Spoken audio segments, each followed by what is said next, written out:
어떻게 알고 찾아왔어요? 인터넷이나 포털에 검색하면은 다들 이제 뭐 수술하면 좋아진다 뭐 그런 좋은 점만 이렇게 얘기 나열을 하고 하는데 매스컴이나 이제 그런 데서 항상 보면은 이제 부작용이나 이런 위험한 부분을 이제 강조하는 교수님이 항상 이렇게 이름이 보이더라고요. 그때 이분은 누구지 처음에 이렇게 생각을 하다가 이분에 대해서 좀 알아봐야겠다 하고 막 이동훈 교수님에 대해서 막 검색을 많이 해보고 찾아보다가 보니까 이제 키크사 카페 통해서 이제 교수님 알게 됐죠. 그래서 보고 바로 면담 신청해가지고 병원 한 거였고 그렇게 해서 이제 교수님 만났습니다. 수술을 하려고 이렇게 마음먹기 쉽지 않았을 것 같은데. 네, 그렇죠.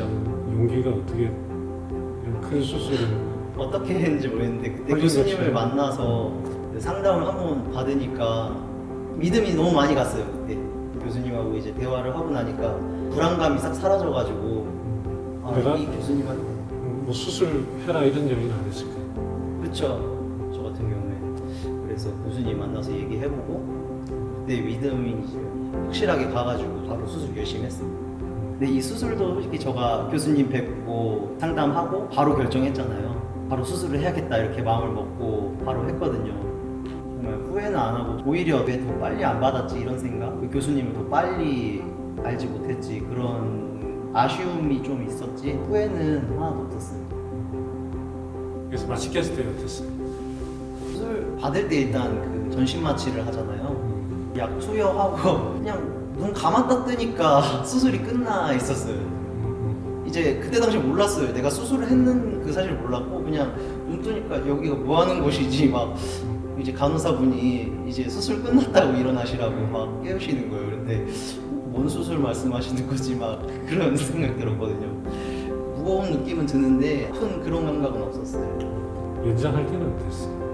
네, 이제 그게 제일 관건이었죠. 연장할 때가 수술은 이제 박사님이 잘 해주시는 거지만 재활 운동은 제가 스스로 해야 되는 거잖아요. 저와의 싸움이고 수술 전에는 누구나 이제 다 나는 재활 진짜 열심히 하고 하루 종일 운동에 투자하고 진짜 부작용 같은 뭐 까치발 하나도 없으리라 생각하고 그렇게 마음을 먹는데 막상 이제 수술 끝나고 퇴원해서 집에 와서 연장할 때쯤 되면 자기 다리에 외고정기 기구가 채워져 있고 그거를 보면서 자기 다리를 늘리는 운동을 해야 되는데 그게 또 마음처럼 쉽지가 않더라고요. 그걸 쳐다보고 있는 게 많이 고통스럽기도 하고 그러다 보니까 약만 좀 많이 먹고 잠만 자게 되고 이런 것도 있었어요. 그러면 그 통증은 어땠어요? 1차 수술 깼을 때하고 2차 수술 깼을 때. 그거는 이제 사람마다 좀 많이 편차를 보이더라고요. 이제 같이 이제 수술 비슷한 시기에 했던 사람들도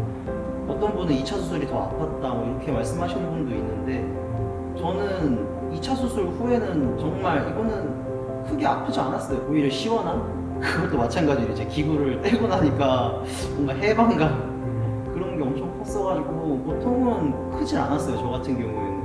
네, 그냥 좀 참을만 하네 이런 정도. 그럼 이제 수술 이제 다 끝나고 2년 정도 지났는데 네. 제일 좋은 거. 컴플렉스는 아예 없다고 봐도 될 것 같아요. 뭐 키로 인해서 뭐 내가 이걸 못했다느니 뭐 이런 생각은 아예 들질 않으니까 이제 많이 해방됐죠. 그래서 저는 그 신경을 쓰지 않으려고 해도 그런 키라는 요소가 항상 들러붙더라고요. 그게 저는 좀 싫었었어요 많이. 그런데 이제 키 얘기는 수술하고 나서 키 작다는 얘기는 안 들어봤어요. 지금도 뭐 평균 키에는 한참 못 미치기는 하는데 키 작다고 그런 얘기는 전혀 없어요. 아까 외래 왔을 때 병원 올 때마다 기분 좋아진다는 왜 기분이 좋아져요? 일단 교수님을 이제 선생님을 교수님을 봐서? 네 그거고 내일 이제 3차 수술 네 마지막 하잖아요. 본인은 어때? 떨리고 무섭고 그런 건 없어요. 왜냐면은 선생님을 많이 믿으니까 수술 위험이나 뭐 그런 거에 대해서는 떨리는 게 없는데 빨리 하고 싶어요. 빨리.